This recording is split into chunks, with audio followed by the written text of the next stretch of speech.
Inteligência Emocional. Salve, galera! Dando continuidade à série Inteligência Emocional e de sua equipe, agora eu vou falar um pouco de como podemos trabalhar exercícios de autoconsciência com o intuito de melhorar a inteligência emocional. A primeira pergunta é: por que você escolhe fazer as coisas que faz? Anote as coisas que faz e pergunte o motivo pelo qual as faz. Você fez por você ou por outra pessoa? Isso era uma prioridade? Qual o propósito? Ao responder essas perguntas, ajuda a determinar o que de fato importa e se você está sabendo gerenciar seu tempo de modo efetivo. Descobrir que estamos fazendo as coisas incorretas está fora dos nossos valores, especialmente se usamos muito tempo para fazer essas coisas. Verificar e rever quais são os nossos valores nos ajuda a focar neles para alcançá-los, fazendo com que façamos uma melhor organização do nosso tempo. Outro ponto importante é entendermos as nossas emoções do momento. Depois fazemos um apanhado das emoções que experimentamos durante o dia.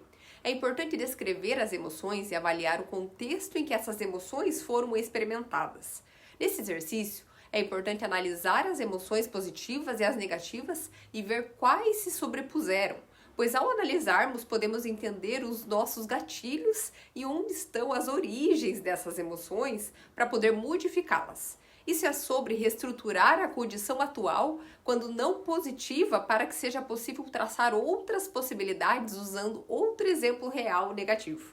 Questionar em que outra situação aquele evento seria positivo também é uma boa maneira de fazer essa reestruturação, bem como reservar um tempo apenas focado em resolver demandas importantes.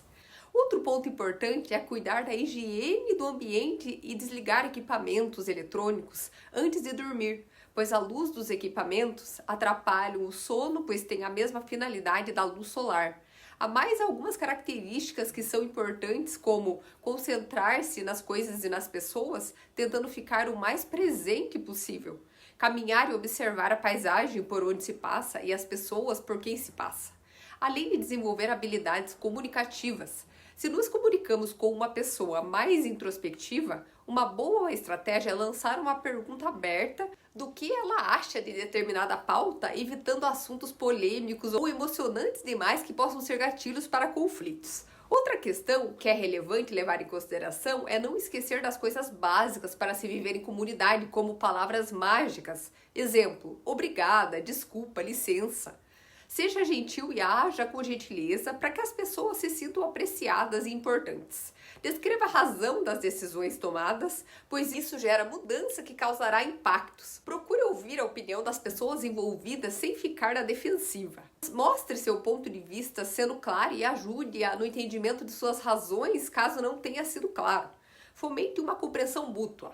Ô Ed, como eu faço para administrar a raiva que eu sinto? Era exatamente disso que eu ia falar, Agatha. A raiva é uma emoção que muitos lutam contra, mas o que faz a diferença é a nossa reação em relação à raiva. Situações em que pode ocorrer a emoção da raiva, na maioria das vezes, não são previsíveis. Analisar a forma como lidamos com a raiva pode ser um bom exercício de quais são nossas formas de controlar a raiva e não cair no extremo que podemos lamentar depois. O professor Marco Iacoboni, em um estudo sobre a raiva, apontou a importância do autocontrole para ter uma vida que funciona de modo mais harmônico. Nesse estudo, ele aborda a nossa propensão cerebral de comportamento de acordo com as influências que assistimos. Isso tudo acontece devido aos neurônios espelhos, que são células de respostas, independentemente se o comportamento assistido é positivo ou negativo. Alcançar a estabilidade quando vivenciamos emoções que desencadeiam a raiva seria equilibrar nossas respostas em relação a esses mecanismos assistidos. Isso nos daria um maior controle em relação às situações difíceis vivenciadas e automaticamente reagimos de modo assertivo, não perdendo o autocontrole.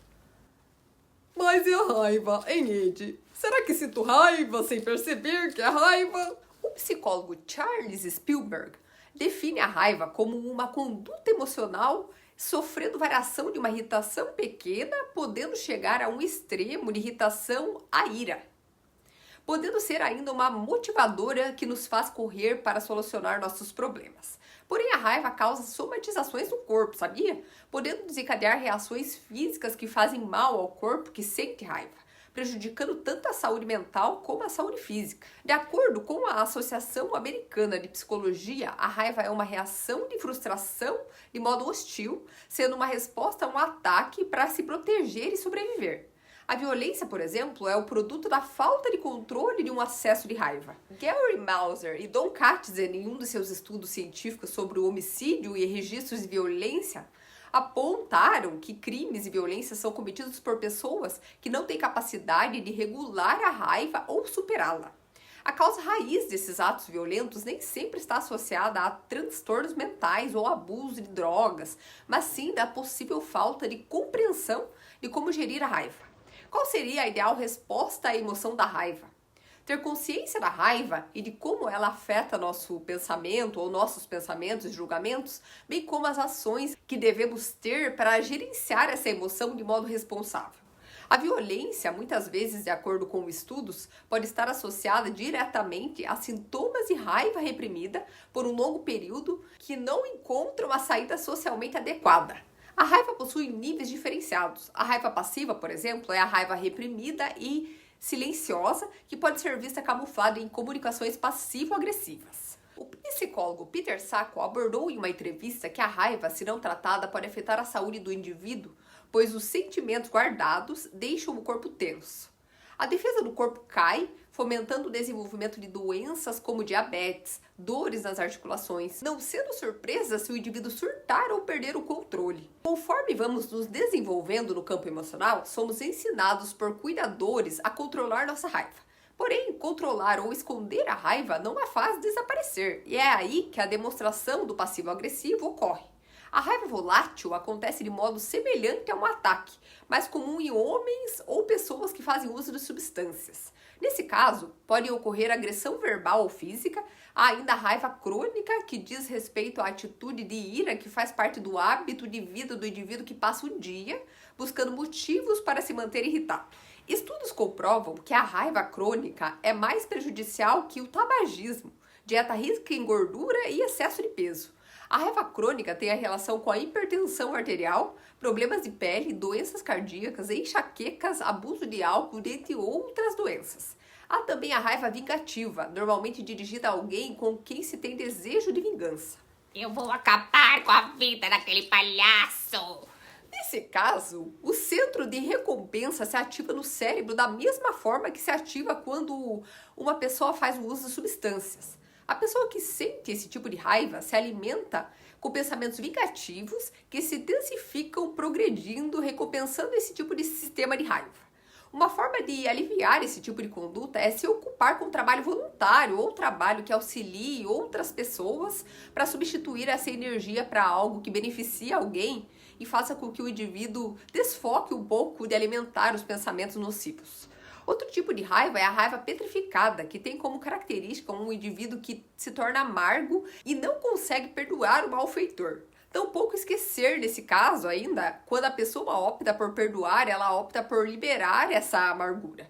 Então o perdão consentido acaba sendo para ela mesma e não necessariamente ao causador, que raramente sabe que causou o rancor e provavelmente não se desculpará. Nesse caso, o problema se faz presente quando a pessoa se acostuma com a amargura, achando que é normal que esses sentimentos façam presença na vida diária. Vamos agora à raiva acidental, que ocorre a partir de um evento inesperado ou um imprevisto. Me desculpe, Agatha, eu não queria ter quebrado a sua vassoura, mas ou ela quebrava, ou quem teria sido quebrado seria eu. Tudo bem, seu palhaço. Minha vassoura era importante pra mim, mas você é muito mais. A ideia, nesse caso, é demonstrar a raiva de modo adequado e depois seguir em frente. Na raiva empática ou simpática, há uma reação à emoção, porém de modo apropriado. É uma indignação por causa de uma injustiça assistida contra uma outra pessoa e está associada a lutar por justiça em detrimento de uma comunidade, não apenas para cunho individual, fazendo com que o indivíduo comece algo novo ou inicie uma causa em detrimento de outrem. Estudos apontam que a saúde mental tende a melhorar quando os indivíduos se concentram em auxiliar outras pessoas ao invés de si mesmos. Logicamente que a romantização em relação ao amor próprio também é válida, mas há importantes relatos de pessoas que testemunham experimentar extrema felicidade quando ajudam outras pessoas através de ações cotidianas ou até mesmo voluntariado, se comparados com ajudas que prestam e trabalhos pagos. Sentir raiva faz parte da natureza humana. Ela passa a ser um problema quando não resolvida, se transformando numa rotina. O que é relevante fazer é reconhecer os reais motivos causadores e então trabalhar em cima deles para reduzir o desconforto ou aprender a lidar com ele. A frustração não tratada pode levar à raiva, especialmente se nós ou os outros não cumprem nossas expectativas ou objetivos traçados. Nesse caso, é importante parar e fazer a autocrítica, se perguntando o que poderia ter feito para cumprir tais objetivos e chegar no resultado como se procura. Em momentos de acesso de raiva, o ideal é procurar solucionar ao invés de atacar. Ao invés de gastar energia reagindo, o ideal é se concentrar em solucionar ao invés de reagir. Isso possibilita usar a energia para construir algo positivo ao invés de destruir. Ao fazer isso também, a frustração se reduz e as expectativas passam a ser mais razoáveis. Me dá licença, Ed, mas quando entendemos apenas nosso método como certos, entendemos automaticamente que o método dos outros como errados. Ai, você é uma princesa, Agatha. Muito inteligente essa bruxa. É isso aí, Agatha. Porém, precisamos entender que cada pessoa tem um ponto de vista e nem sempre é como o nosso. A raiva também pode dar o ar da graça quando experimentamos o medo, perda de controle ou poder. Como resultado disso, vem a irritação. Dores do passado também podem ser causadoras da raiva. A raiva causa algo químico no corpo que já foi explicado em estudos, denominado de pomada psicológica. O hormônio secretado pelo cérebro em um momento de raiva é a norepinefrina, que causa um efeito analgésico quando o pico de raiva acontece. Outro ponto também é que a raiva aumenta as inflamações no corpo, causando dor e prejudicando a saúde como um todo. Fora isso, a raiva também causa fadiga, pois uma pessoa que sente raiva no decorrer do dia raramente consegue desligar-se da ira e isso afeta seu sono e qualidade de vida, como um todo, né? Se transformando em algo contínuo. Outro problema de saúde que o corpo pode experimentar quando o indivíduo sente raiva crônica é o hipotireoidismo. Se o médico identificar tireoide hiperativa, a causa pode ser a raiva crônica. Baixos níveis de colesterol também afetam o humor porque há diminuição dos níveis de serotonina no cérebro. E é esse hormônio que responde pela felicidade, sendo difícil de gerenciar a raiva. Baixos níveis de açúcar no sangue também afetam o humor, assim como quadros depressivos para digerir uma situação de raiva. Uma estratégia é pensar antes de agir, pausar ao invés de reagir. Depois que a poeira baixa, demonstre a raiva, mas de modo relaxado, civilizado e racional, expressando para alguém o que ocorreu. Demonstrar é melhor que armazenar. E quando compartilhamos com alguém, conseguimos solucionar o conflito de modo mais efetivo, a longo ou curto prazo. Outro ponto é que o humor pode distrair a concentração e também fazer com que o problema seja desfocado por alguns instantes. Essa interrupção pode ajudar a tomar o controle da situação. As pessoas não são perfeitas e são passíveis de erros. Muitas vezes a raiva que sentimos vem da nossa reação sobre o comportamento de alguém que nos incomodou. Quando alguém nos fere, nem sempre faz de propósito, apenas estava tentando preencher uma necessidade própria, assim como nós temos as nossas também. Muitas das situações em que ocorre o gatilho da raiva acontece devido a uma comunicação não assertiva, portanto os gatilhos podem ser diminuídos se a comunicação for melhorada. Pesquisas comprovam que pessoas, quando irritadas, tendem a achar conclusões distorcidas ou não precisas sobre os fatos. O ideal é pausar e pensar nas respostas que está em vias de expressar. Um exemplo interessante para se refletir é uma relação afetiva onde um gostaria de mais espaço para que consiga ter sua individualidade respeitada e o outro deseja mais conexão e proximidade. Se um começa a se estressar com o outro por não ter suas necessidades respeitadas, o importante é que tente não reagir sobre o que o outro não faz, não atacando por isso. pois o que o outro não está fazendo diz respeito à sua necessidade do espaço. Se ele abre mão disso pelo outro, acaba ficando insatisfeito por estar fazendo por obrigação algo que deveria ser espontâneo. Sempre há um equilíbrio. Se sentir na defensiva sempre que criticado é uma realidade humana, porém, reagir à crítica é uma escolha. Acompanhe o próximo episódio da série Inteligência Emocional com o Ed e sua equipe. Um forte abraço e até mais!